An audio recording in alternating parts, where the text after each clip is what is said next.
ఇప్పుడు state director Lal భాష గారిని మాట్లాడాల్సిందిగా కోరుతున్నాను.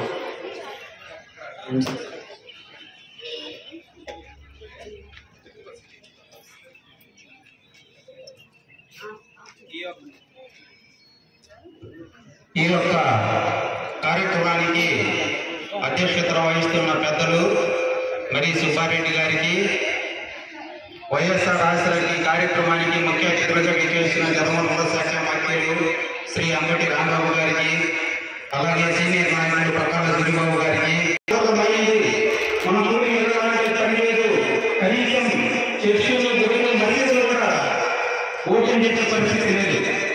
మీ అందరికీ తెలిసిన విషయమే. అంత ఆర్థికంగా అంత కష్టమైంది మాట ఇచ్చారు, కానీ కరోనా వచ్చింది. ఆయన తప్పించుకోవాలని ఏ మాట్లాడే తప్పించుకోవచ్చు.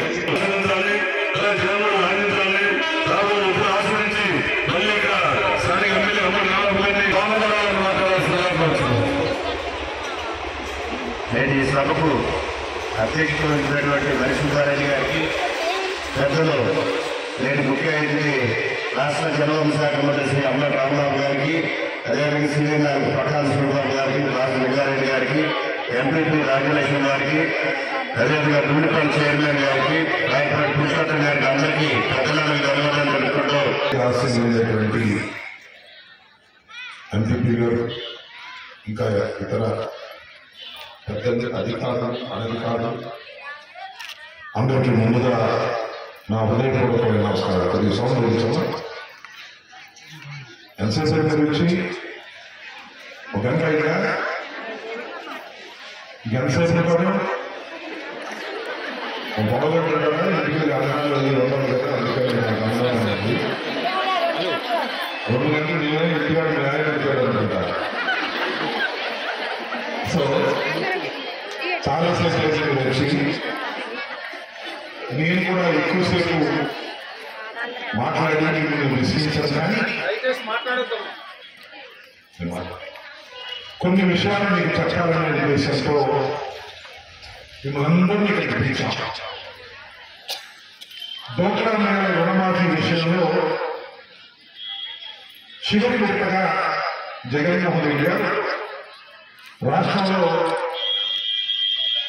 6,394 కోట్ల రూపాయలు రాష్ట్ర వ్యాప్తంగా మీ ఖాతాలో వేసేసేటువంటి ప్రయత్నం చేస్తున్నారు. అదేవిధంగా మన మండలంలో 4వ విడత రావులపల్లి మండలంలో 5,69,00,000 రూపాయలు వేసేసేటువంటి ప్రయత్నం చేస్తున్నారు.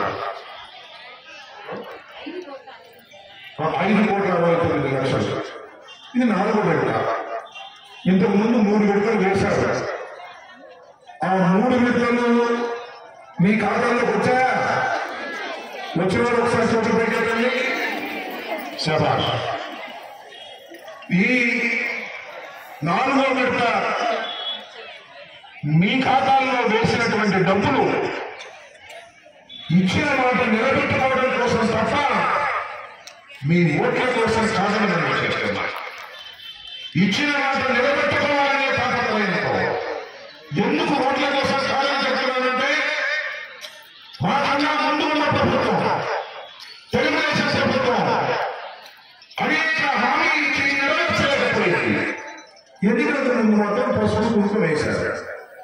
శుభ్రంగా పసుపు కుంకుమ తీసుకున్నారు, ప్రాణ గుర్తుకు బుద్ధి పాడేశారు. నాకు తెలుసు ఆ విషయం.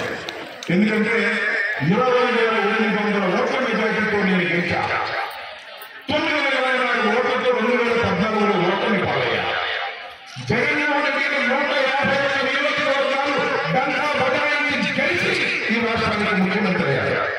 కీలక విషయాన్ని మీ అందరి దృష్టికి తీసుకురావాలనుకున్నాను. ఏ మాట అయితే జగన్మోహన్ రెడ్డి గారు ఇచ్చారో ఎన్నికలకు ముందు, ఆ మాట నిలబెట్టుకునేందుకు తన సర్వశక్తులు ఒట్టినటువంటి ముఖ్యమంత్రి జగన్మోహన్ రెడ్డి గారు చూస్తున్నారు. ఇచ్చిన మాటలు నిలబెట్టుకున్నటువంటి వ్యక్తి మాజీ ముఖ్యమంత్రి చంద్రబాబు నాయుడు గారు చూస్తున్నారు. చంద్రబాబు నాయుడు గారు అధికారంలో రాకముందు డ్వాక్రా రుణమాఫీ చేస్తారని చెప్పారు. చేశాడు. చేశాడా చేయరా? జగన్మోహన్ రెడ్డి గారు అడిగారు, ఇదే లోకమైన అయ్యా. చంద్రబాబు నాయుడు గారు చెప్పారు, చేయలేదు. మా లోకమైన రుణమాఫీ మేము భారంగా కట్టాం. ఏం చేయమంటామంటే అమ్మ ఆర్థిక పరిస్థితి బాగోలేదు, 4 విడతలుగా మీ అకౌంట్స్ లో డబ్బులు వేస్తా, మీ రుణాలు కట్టేశారు కదా. చంద్రబాబు నాయుడు గారి మాటలు విని ఆత్మహత్య కట్టేశారు కదా. మళ్ళా లేదు, అధికారంలోకి వస్తే నన్ను అధికారంలోకి తీసుకొస్తే 4 విడతలుగా మీ అకౌంట్స్ లో డబ్బులు వేసే బాధ్యత నాది అని చెప్పినటువంటి ముఖ్యమంత్రి మొత్తం ఎంత 25,570 కోట్ల రూపాయలు ఈ 5 సంవత్సరాలు 4 విడతలుగా మీ అకౌంట్స్ లో వేసి మాట నిలబెట్టుకున్నటువంటి వ్యక్తి జగన్మోహన్ రెడ్డి గారు చేస్తున్నారు. అంతేకాదు అనేక హామీలు చంద్రబాబు నాయుడు గారు ఇచ్చారు. ఎన్నికలు వచ్చాయి కాబట్టి 4 మాటలు మేము మీతో చెప్పుకోవాలి. మేము బాగా చేసామని చెప్పుకోవాలి.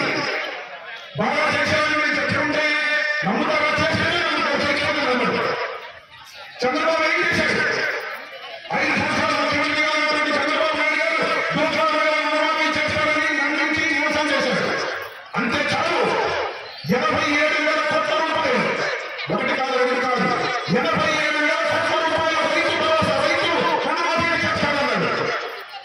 ఎన్నికల సమయంలో ఎన్నికల ప్రచారం చేస్తూ రైతులు చూపించి రైతు సోదరులారా మీకు నేను